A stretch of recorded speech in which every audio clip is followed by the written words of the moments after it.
Greetings, folks. Yes, I have another Final Fantasy VII Remake update for you today, and this is because there was an entertainment conference that took place recently in Japan where there was an interview with Yoshinori Kitase and Naoki Hamaguchi. So we're going to look specifically at what they had to say, and yes, they did drop a few tidbits about Part 2, so I hope you folks enjoy the video.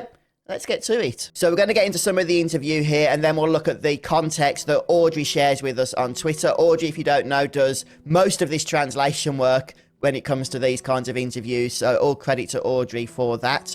I do expect a lot more updates in terms of the development of Final Fantasy VII Remake as we make our way through 2021, so I will be sharing all of them with you, of course. You may want to subscribe to my YouTube channel if you haven't already. Hamaguchi begins by saying that when creating FF7R, we decided to have the entire game take place in Midgar, and we created a realistic world within Midgar. For example, in the original game, you didn't really have a sense of what it would look like to gaze up at the plate from the viewpoint of the slums, but we were able to visualize that in the remake. In Part 2, we want to be able to take that type of detail and allow users to experience how they experience Midgar in the remake, but with the rest of the world.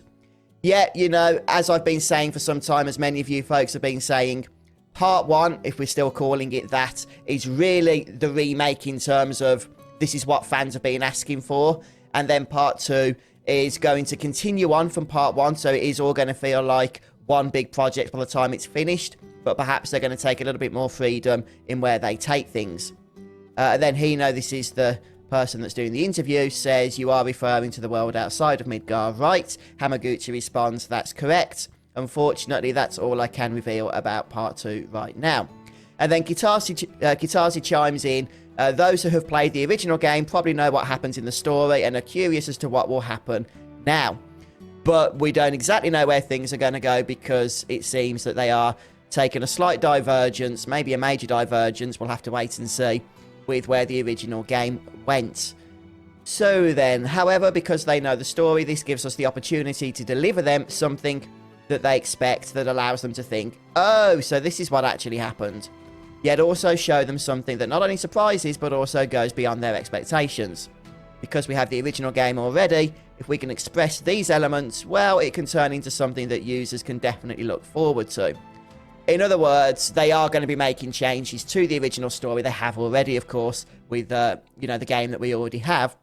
But it seems they're going to continue on with this philosophy so that even those of us that know the original game, know it very well, we've played it so many times, are still going to be surprised. We're still going to have fun. We're not going to know what's coming next. That seems to be the philosophy they're going with. Anyhow, because we have the original game already, if we can express these elements, well, it can turn something that users can definitely look forward to. We did this in Part 1 too. For those who have played Part 1, they already have an idea of what kind of game we are making. Kind of. I think it's still up in the air. A lot of people are contradicting one another online as to what they feel Square are doing with the direction of Final Fantasy VII Remake. We want to create a game that lives up to their expectations, but also throws them off in a good way, though. And then Hino, the interviewer, in Final Fantasy XIII, a lot of the map consisted of a set pathway, but during the latter half of the game, it opens up into a large field map. I really enjoyed that aspect, and I hope that something like that happens for Part 2. So basically, he's suggesting if Final Fantasy VII Remake was more of a linear game, then maybe we'll be getting a more open-world environment for Part 2. And everybody just laughs at that. I'll take note of that. Okay, not saying anything on that point at the moment. Hamaguchi continues, though, "While I can't really say about the details in Part 2, there was an interesting change internally among the staff. When we were creating Part 1, most of the staff who wanted to join our team were fans of the original game. However, right now, the new staff who want to work on the game are those who played Remake and would like to be on board with Part 2 specifically. It's cool to see this new wave of staff."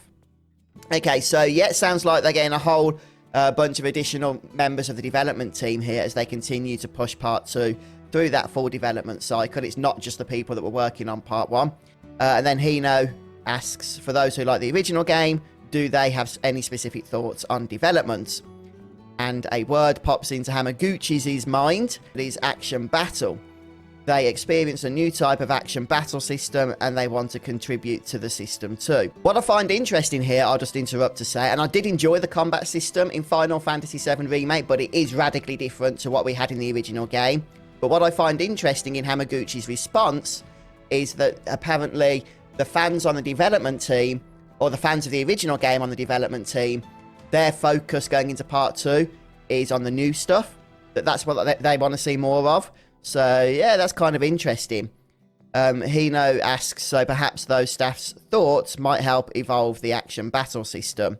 Hamaguchi, they definitely contribute different ideas that allow us to hopefully create new surprises to the battle system as well. Yeah, interesting focus there at the end on the battle system, since that's something we already know about from part 1. But assumingly, based on some of these answers, it's going to be getting somewhat of an overhaul going into the next game. That wouldn't surprise me at all. Many Final Fantasy games that have sequels, in fact all of them that I can think of, have radically overhauled their battle systems. We saw that with Final Fantasy X going into X-2. The combat and gameplay systems changed a lot. We saw it with every Final Fantasy 13 game. The combat systems changed between each one. So I wouldn't be surprised if we see that Part 2's combat system is quite different to what we got in the original Final Fantasy VII Remake. And a summary of the interview itself by Audrey is that Kitase mentions that for Part 2, they wanted to deliver something that will live up to everybody's expectations, but also throw them off in a good way. So happy surprises, it seems, is going to be what we can expect for the next game. And then Audrey does mention that there was a little bit of trouble in translating this particular phrase, which literally means a betrayal in a good way, and therefore was interpreted as a surprising of the audience by going beyond their expectations in order to throw them off. And then a little bit later on, Audrey mentions that in the interview, Hamaguchi spoke about how the original game is very long, and in order to get the story beats correct, whilst also having a more realistic portrayal of the events, this is the remake after all, certain characters are going to have their story and those parts of the story expanded upon.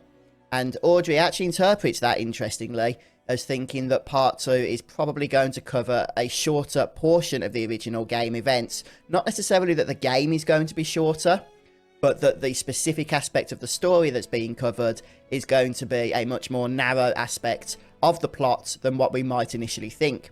So yeah, we'll have to see how that goes. We have spoke about this before based on various things that Nomura has said a few months ago, that they are going to be really trying to hone in on specific aspects of the story going forward. Some people have interpreted that as meaning that we're going to be getting much smaller games. Others have interpreted it as meaning that we're just going to be getting the same size sort of games, but more of them. Of course, I will be sharing any further developments that we get on the project in future videos, so make sure you stay subscribed to my YouTube channel in order to be notified of them. But in the meantime, I'm very interested in hearing what you think about the direction that Part 2 is seemingly going in. How many surprises do you actually want in the next game? Please do share your thoughts down below. Have a great day, everybody, and I'll see you next time.